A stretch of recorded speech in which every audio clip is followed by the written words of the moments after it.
The real estate industry is booming exponentially. From investors' point of view, it's one of the most secure and promising investment opportunities. Particularly in the luxury segment, we've seen the property market skyrocket in Dubai.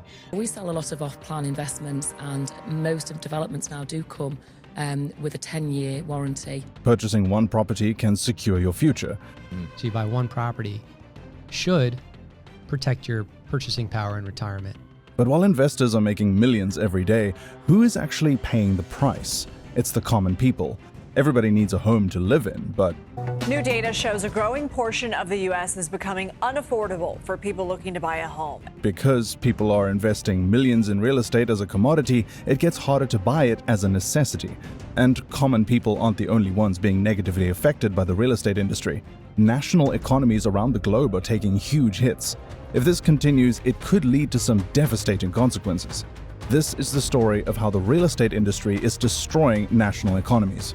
Real estate industry boom.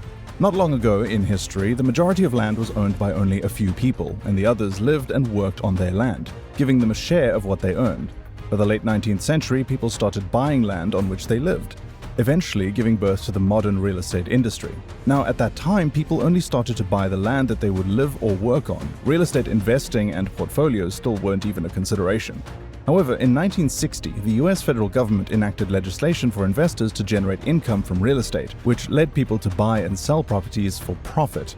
It was only after the recession in the 1980s that the industry really started to take off. And since then, the results speak for themselves. The median selling price of condos in San Francisco increased from $300,000 in the early 1990s to $700,000 in the early 2010s, an increase of 133% in 2 decades. However, the next increase of 133% took even less than 1 decade, as the median price rose to $1.6 million before 2020. This growth isn't limited to San Francisco or even the US. In fact, the real estate industry has begun booming in every corner of the world. Because of this boom, some new professions have also emerged, such as real estate agents or real estate consultants. These professions are now among the highest paying, and you'll find some of the wealthiest individuals in this field across the world. Sir, you have a fantastic car. What do you do for a living? Just one question. I'm just a real estate consultant. So, while a lot of people are benefiting from it, it's taken a hard toll on the lower and middle class. Let's understand in the next section. But before that, if you enjoy learning more about today's economic stories, be sure to subscribe. How is the real estate industry affecting the majority of the people? New data shows a growing portion of the U.S. is becoming unaffordable for people looking to buy a home. Purchasing a home is getting more and more difficult for people of all socioeconomic classes. Lawyers. I saw a real estate agent living basically in a storage shed. Most of the world, especially the Western world, is hit by this crisis. And while experts cite several reasons such as mismanagement by governments, immigration crises, not enough homes being built, etc., this recent boom in the real estate industry is undoubtedly the most significant cause. Investors and large corporations are spending loads of money buying residential land, not for the sake of constructing houses, but only for speculation. This hoarding of real estate reduces the availability of land for actual home construction, driving up prices for both land and housing. Additionally, many properties are left vacant as investment assets rather than being used for housing, further shrinking supply and increasing demand. The government estimates that there are around 9,000 completed homes left unsold in the market. This development was completed way back in 2005, and yet there are still several empty units available for sale. Housing is not a luxury, but a basic necessity. And because of this booming real estate industry, most people are not able to afford this necessity.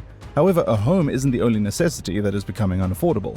In fact, everything is becoming more and more unaffordable. One reason for that is inflation. Another reason is the rising unemployment, especially among the youth of developed countries. The UK's youth unemployment rate has grown from 3.6% of the workforce in August 2022 to 4.4% in January 2025.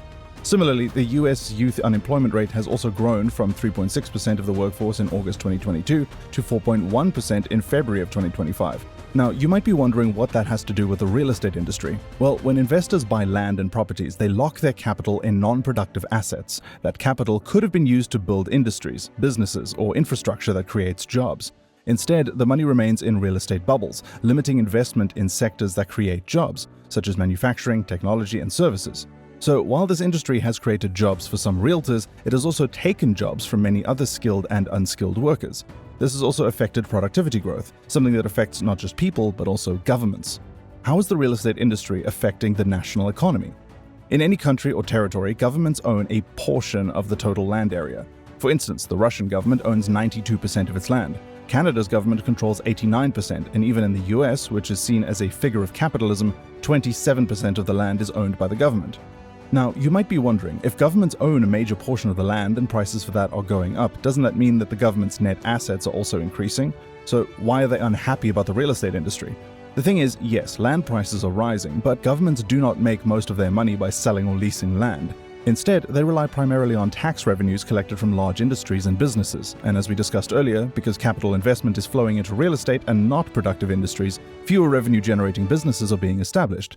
This shift reduces not just job creation, but also affects overall tax revenue and national economic growth, which is why governments view the real estate boom as a problem rather than a benefit. Apart from this direct negative influence on the national economy, the real estate industry has also contributed to the decline in productivity growth.